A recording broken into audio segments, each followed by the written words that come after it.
Welcome to Democracy Now!, democracynow.org, the War and Peace Report. I'm Amy Goodman. Ukrainian President Volodymyr Zelensky has formally ruled out direct peace talks with Russian President Vladimir Putin after the Kremlin declared it had annexed 4 Ukrainian territories seized by Russia's military.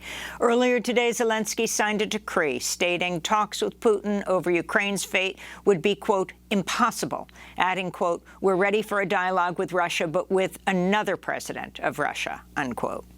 This comes as Ukraine's military continues to claim battlefield victories. In the east, Ukraine's military is advancing toward the Russian-held Luhansk region after its troops recaptured the city of Liman on Saturday. Meanwhile, Ukrainian forces reportedly retook territory along the Dnieper River in the south on Monday.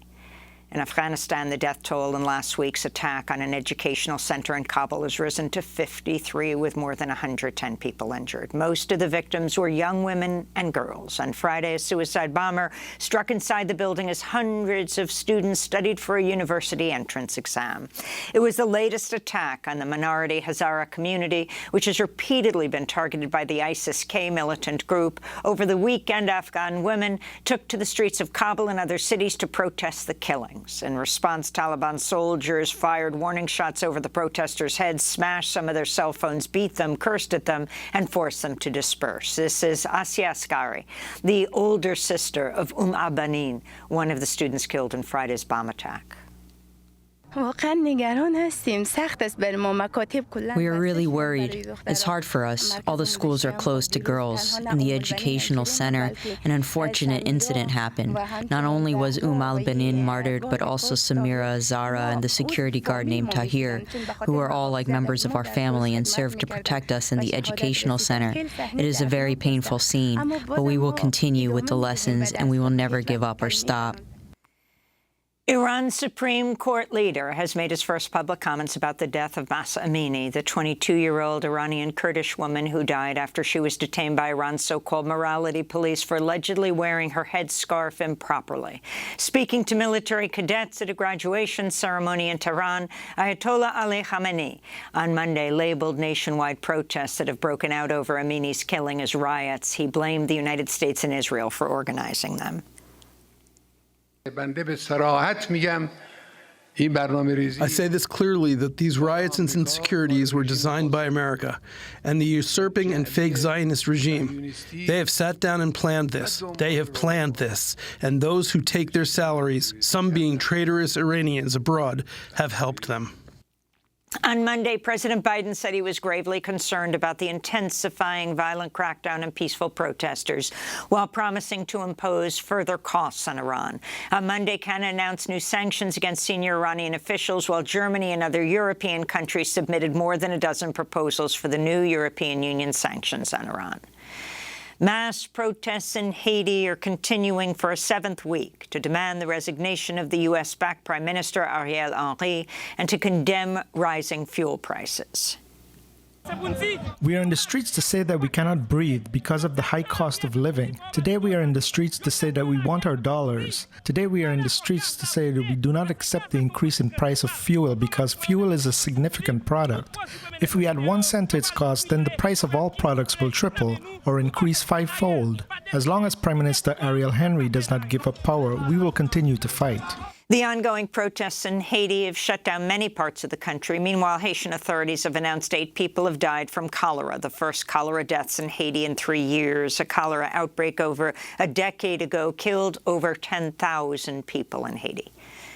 In Somalia, at least 20 people were killed Monday in a pair of car bomb attacks. The militant group al-Shabaab took responsibility, claiming the attack in the central city of Beledweyne killed Somali government officials and soldiers. The violence came after the U.S. military said it killed the leader of al-Shabaab in an airstrike Saturday. U.S. Africa Command says its initial assessment showed Abdullahi Nadir was killed, while no civilians were injured in the strike 230 miles southwest of the capital, Mogadishu. This comes after the Pentagon claimed in an annual report published last week U.S. forces killed only 12 non-combatants in 2021.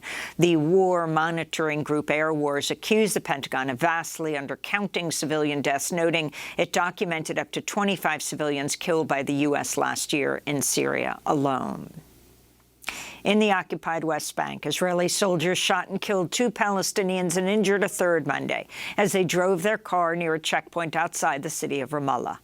Israel's military accused the young men of plotting to carry out a car-ramming attack. The families of the men dispute Israel's account, saying the soldiers opened fire on their vehicle and killed them in cold blood. This comes as the EU-Israel Association Council is holding its first meeting in a decade today. Ahead of the talks, Amnesty International said in a statement, quote, "Israel's committing the crime of apartheid against Palestinians. This is a crime against humanity, requiring the EU to hold Israel's leaders to account and to ensure it in no way supports their apartheid system. Any cooperation must focus on dismantling Israel's cruel system of oppression and domination," Amnesty said. Meanwhile, Palestinian leaders are condemning a proposal by Britain's new Prime Minister Liz Truss to move the United Kingdom's embassy from Tel Aviv to Jerusalem. So far, the U.S. is virtually alone among nations in recognizing Jerusalem as Israel's capital after then-President Trump relocated the U.S. embassy there in 2018. Palestinian Prime Minister Mohammed Shtayyeh spoke from Ramallah Monday. Any change in the status quo in Jerusalem would undermine the two-state solution and will be considered a tacit recognition of the city's annexation to Israel, which will encourage the occupying state and the settlers' radical groups to continue their aggression towards our people and toward the Islamic and Christian holy sites in Jerusalem. Japan's government has condemned North Korea's military after it test-fired a ballistic missile over the Japanese island of Hokkaido, triggering an emergency alert for 5 million residents, who the missile reportedly flew for nearly 3,000 miles before crashing into the Pacific far to the east of Japan, which would make it North Korea's longest test flight of a missile to date. This comes after Japan and South Korea joined trilateral U.S.-led naval war games last week in the waters off the Korean Peninsula. President Biden visited Puerto Rico Monday, where he pledged U.S. disaster relief 2 weeks after Hurricane Fiona collapsed the island's electrical grid with high winds, storm surge, and heavy flooding. Speaking from the port of Ponce on Puerto Rico's southern coast, Biden pledged to send every single dollar promised to Puerto Rico by the federal government. We know that the climate crisis and more extreme weather are going to continue to hit this island and hit the United States overall. And as we rebuild, we have to ensure that we build it to last. We're particularly focused on the power grid.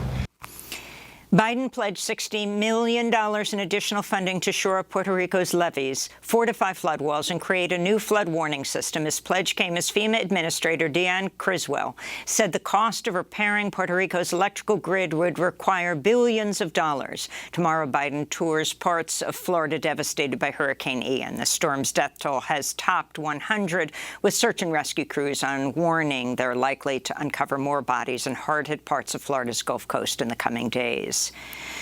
The University of Idaho has warned its employees not to discuss contraception with students or to provide reproductive health counseling at the risk of being fired and charged with a felony. Since the Supreme Court's ruling in June that overturned federal abortion rights under Roe v. Wade, Idaho has seen nearly all abortions outlawed under a so-called trigger law passed in 2019. Last week, the university's general counsel wrote in an email to faculty and staff, officials will also enforce a law dating back to 1867, when Idaho was a territory, making it a crime to advertise abortion services and birth control. Civil liberties groups have condemned the guidance as a violation of free speech on campus. Adam Steinbow is an attorney with the Foundation for Individual Rights and Expression. The First Amendment protects the rights of university faculty at public universities and colleges to discuss matters in class that are relevant to the class. The First Amendment protects that. And if you were telling them that if they are seen to promote abortion in their class or academic work, they could wind up in handcuffs, that's a First Amendment problem.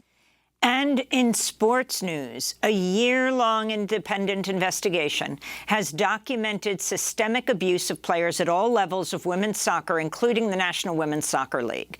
The lead investigator was Sally Yates, who briefly served as acting attorney general. In a statement, Yates said, quote, "Our investigation has revealed a league in which abuse and misconduct, verbal and emotional abuse, and sexual misconduct have become systemic, spanning multiple teams, coaches, and victims." Yates went on to say, quote, "Abuse in the NWSL is rooted in a deeper culture in women's soccer, beginning in youth leagues, that normalizes verbally abusive coaching and blurs boundaries between coaches and players," unquote. The independent investigation comes a year after 2 coaches in the National Women's Soccer League were fired over abuse allegations. And those are some of the headlines. This is Democracy Now!, democracynow.org, The War and Peace Report. I'm Amy Goodman.